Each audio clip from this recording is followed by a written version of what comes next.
ஹோட்டல்களில் சுகாதாரமாக உணவு பரிமாறப்படுகிறதா என்பது குறித்து சேலம் மாவட்டம் ஆத்தூர் பகுதி மக்கள் தெரிவித்த கருத்துக்களை தற்போது பார்க்கலாம். பண்றவங்க அந்த ஹோட்டல்ல துணி துடைக்க கூடாது, டேபிள் துடைக்க கூடாது. அந்த டேபிள் துடைச்சவங்க சப்ளை பண்ணக்கூடாது. அப்படி அந்த மாதிரி ஒவ்வொருத்தவங்களுக்கு வேலையை பிரிச்சு கொடுத்தா சுகாதாரமா இருக்கும், ஹோட்டல் நல்லா இருக்கும். பெரிய ஹோட்டல்ங்கிற இடத்துல மட்டும் ஒரு வெளித்தோட்டத்துக்கு நல்லா இருக்கு, ஆனா உள்ள அந்த மாதிரி இருக்க மாட்டேங்குது. சாம்பார்கள் நேத்து வச்ச சாயங்காலம் வச்ச சாம்பாரை மறுநாள் காலையில ஊத்துறாங்க.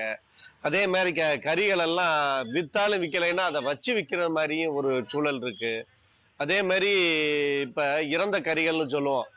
ஒரு உதாரணத்துக்கு பண்ணையில கோழிகள் இறந்து கிடக்கும், அதெல்லாம் வாங்கிட்டு ஹோட்டல்ல வச்சு செஞ்சு வித்துட்டு இருக்காங்க. சுத்தமான முறையில் சுகாதார முறையில் சில ஹோட்டலில் அப்படி நடந்துக்கிறாங்க, சில ஹோட்டலில் அப்படி மாதிரி நடந்துக்க மாட்டேங்கிறாங்க.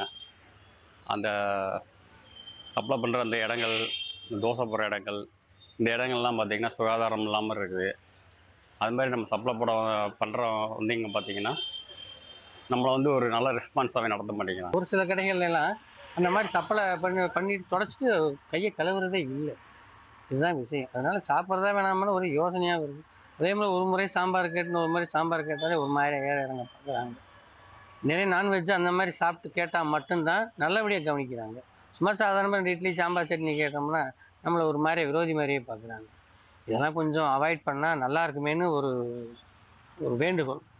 ஹோட்டல்களில் உணவு பரிமாறப்படும் போது முகம் சுளிக்கும் அனுபவங்களை சந்தித்திருக்கிறீர்களா என்பது குறித்து ஆத்தூர் பகுதி மக்கள் தெரிவித்த கருத்துக்களை நாம் பார்த்தோம். இனி செல்லும் இடமெல்லாம் செய்தி.